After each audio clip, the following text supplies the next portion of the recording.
광범위 항생제는 많은 수의 박테리아를 파괴하는 데 효과적이다. 그래서 광범위 항생제가 무엇인지, 어떻게 작용하는지, 과도하게 사용했을 때 어떤 일이 생기는지에 대해 알아보자. 광범위 항생제는 여러 가지 유형의 미생물을 파괴함으로써 박테리아 개체수를 크게 감소시키는 효과가 있다. 한편, 광범위 항생제의 반대 유형은 특정 유형의 박테리아만 파괴한다. 이것은 보통 정균제이다.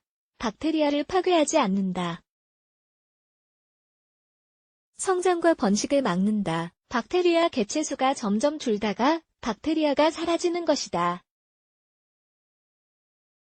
박테리아가 단백질을 합성하는 것을 억제하여 번식을 막는 것이다. 효과는 탁월하지만 내생식물군에 좋은 건강한 박테리아도 같이 제거한다는 단점이 있다. 항생제도 여러 가지 종류가 있다. 문제점을 보완해서 계속 새로운 항생제가 개발되고 있다. 그러면서 박테리아에 대한 내성도 발달된다. 몇 가지 유형을 살펴보면 다음과 같다. 아목시실린 및 클라불란산, AMC, 병원성 박테리아를 공격할 뿐만 아니라 좋은 박테리아도 파괴해버린다. 이 유형의 항생제는 다른 방법으로 작동한다. 두 가지 화합물과 협력한다. 아목시실린은 박테리아 벽 합성을 방지하는 역할을 한다. 다른 한편, 클라불란산은 아목시실린의 역할을 북돋는 역할을 한다. 이 항생제는 보통 호흡기 감염을 치료하는 데 사용된다. 광범위하게 사용되기 때문에 AMC는 저항성 및 세계적인 건강 문제를 유발한다. 테트라사이클린은 화학적 구조와 관절작용의 메커니즘을 갖는 일련의 화합물이다. 박테리아에서 단백질 합성을 억제한다. 의료의 목적으로는 제한적으로 사용된다. 우리 몸에 나쁜 영향을 미치기 때문이다. 보통 클라미디아, 브루셀라증이나 마이코플라스마를 치료하는 데 이 약을 처방한다. 클로람페니콜도 박테리아 단백질 합성을 억제하는 역할을 한다. 살모넬라에 의한 감염, 일부 유형의 뇌수막염, 폐렴을 치료하는 데 사용하는 약물이다. 이 항생제는 간 효소 기능을 방해하기 때문에 추적 관찰이 필요하다. 마크로라이드 이 항생제는 좀 더 분명한 목적으로 사용되긴 하지만 그래도 광범위 항생제에 포함된다.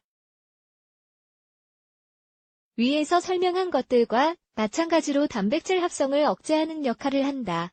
에리스로마이신은 독성이 적은 항생제로 간주된다. 마이코플라즈마 폐렴 또는 리지오넬라 뉴모필라에 의한 폐렴을 치료하는 데 사용된다. 광범위 항생제에 대한 내성 항생제에 대한 내성은 세계적으로 심각한 문제이다. 광범위 항생제는 특정 감염을 치료하는 데 효과적이지만 과도하게 사용하면 내성이 생겨 여러 가지 건강 문제가 생길 수 있다.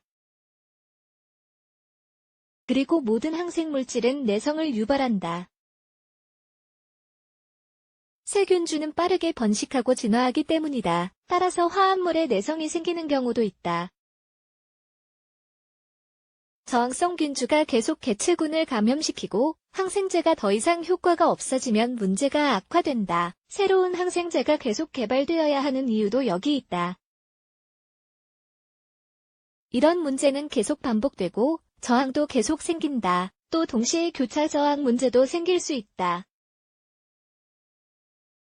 감소된 스펙트럼의 박테리아와 함께 항생물질의 내성이 생긴 박테리아가 동시에 생기는 것이다. 따라서 항생제를 오용하는 것은 위험하다는 것을 꼭 기억해야 한다.